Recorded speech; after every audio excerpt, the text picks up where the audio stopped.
Most people think mixed signals are confusing. They're not. Confusion is usually the signal. If someone likes you, you feel calm. You feel clarity. You don't spend 3 hours rereading a message trying to decode what "ha maybe" means. But when someone gives you just enough attention to keep you emotionally attached, while never fully choosing you, that's where people lose months, sometimes years. And the worst part? By the end of this video, you'll realize mixed signals are not always manipulation. Sometimes, there's something even more selfish. And most people never notice the difference. Picture this. Your phone lights up at 1:12 a.m. It's been a crazy week, missed talking to you. And instantly, your brain forgives everything. The dry replies. The disappearing acts. The cancelled plans. The weird emotional distance. Because finally, they came back. So you tell yourself, maybe they were just busy. Maybe they're overwhelmed. Maybe you're overthinking. Then the next day? Cold again. Now your mind starts spinning. Did I say something wrong? Why are they different now? Why do they act interested one day and distant the next? This is where mixed signals become dangerous. Not because they confuse you, but because they activate hope. And hope is addictive. Especially when it comes in unpredictable doses. Think about casinos for a second. People don't get addicted because they always win. They get addicted because they sometimes win. That uncertainty keeps the brain locked in. Relationships work the same way. One affectionate text after 5 days of silence can feel more powerful than consistent attention from someone healthy. Read that again. Consistency feels safe. Inconsistency feels exciting. And emotionally damaged people often confuse those two things. Here's the uncomfortable truth nobody likes hearing. Mixed signals usually work best on people who already fear abandonment. That's why two people can experience the same behavior completely differently. One person sees red flags and leaves. The other becomes obsessed. Why?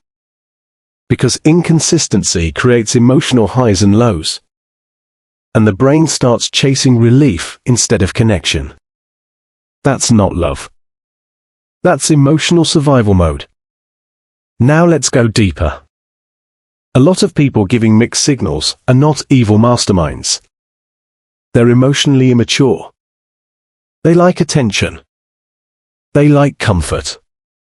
They like knowing someone is there. But they don't want the responsibility of fully showing up. So they do this strange half-love behavior. They flirt, but avoid commitment. They open up, then disappear. They pull you close, then create distance. And every time you start leaving, suddenly they return. Not because they're ready. Because they felt you pulling away. That's the part that traps people. You mistake their reaction to losing you for genuine effort. Huge difference. Someone missing access to you is not the same as someone valuing you. And honestly, some people don't even realize they're doing this. They confuse temporary emotion with real intention. In the moment, they do miss you. In the moment, they do want closeness. But stable love is not built on moments. It's built on patterns. That's what people ignore. Not words. Not chemistry. Patterns. Because patterns reveal emotional truth. Let's make this even more real. Imagine you're dating someone who says things like, "I've never felt this comfortable with anyone." Sounds deep, right? But then they vanish for 2 days. You bring it up calmly. Now suddenly, you're too sensitive. So now you stop expressing needs. You start acting chill, detached, low maintenance. Not because you became secure, because you became afraid. And this is where people slowly abandon themselves in relationships. They start shrinking to avoid losing someone inconsistent. Watch how dangerous that becomes. You stop asking questions. You stop expecting effort. You celebrate bare minimum attention, like it's love. A 3-minute phone call suddenly feels special. A decent morning text feels romantic. Your standards quietly collapse while your attachment grows stronger.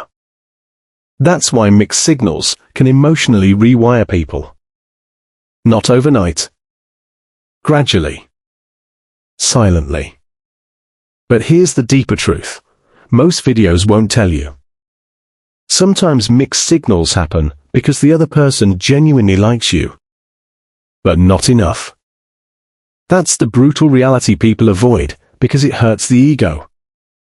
You can be attractive, interesting, kind, emotionally available, and still only be almost for someone. People act like attraction is black and white. It's not. Some people enjoy you emotionally while still searching for something else.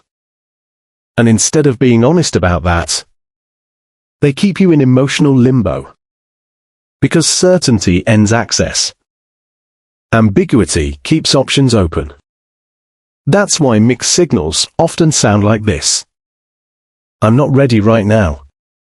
I just need time. I don't want to ruin what we have. I really care about you. Notice something? Nothing is clear. Everything is designed to avoid a real decision. And people stay trapped because ambiguity feels better than rejection. At least ambiguity leaves room for fantasy. But fantasy is expensive. It drains confidence, focus, self-respect. You start building emotional stories around tiny moments. And eventually, you become loyal to potential instead of reality. That destroys people. So what should you actually do? Simple. Stop listening to emotional performances. Start watching behavioral consistency. Ask yourself, if I remove their words completely, would their actions still make me feel valued? That question exposes almost everything. Another important thing. Stop romanticizing confusion. Healthy interest looks boring at first. Why? Because your nervous system isn't panicking. You're not overanalyzing texts. You're not wondering where you stand. You're not emotionally starving between interactions. That calm feeling people call boring is often emotional safety. And many people sabotage it because chaos feels more familiar. That's the trap. You think intensity means connection. Sometimes it just means instability. Here's the final truth. Mixed signals don't just reveal the other person. They reveal what you're willing to tolerate. Because eventually, every confused relationship asks the same question. How long will you keep betraying your own intuition just to keep someone emotionally close? Most people already know the answer early. They feel it in the silence, the inconsistency, the uncertainty. But they stay because losing the fantasy feels worse than facing reality. Until one day, they realize something painful. The closure they were waiting for was already hidden inside the pattern. If someone truly wants to be in your life, clarity does not scare them. Only convenience does. And the moment you understand that, mixed signals stop looking mysterious. They start looking predictable.